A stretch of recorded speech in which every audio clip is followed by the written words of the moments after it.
دوسرا کلمہ شہادت، شہادت معنی گواہی، اشہد ان لا الہ الا اللہ وحدہ لا شریک لہ واشہد ان محمدا عبدہ ورسولہ۔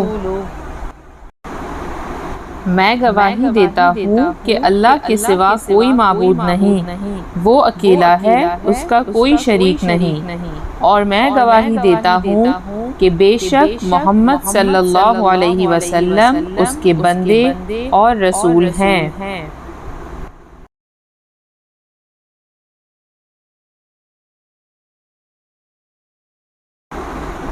I bear witness that there is none worthy of worship except Allah, the one alone, without partner, and I bear witness that Muhammad, peace be upon him, is his servant and messenger.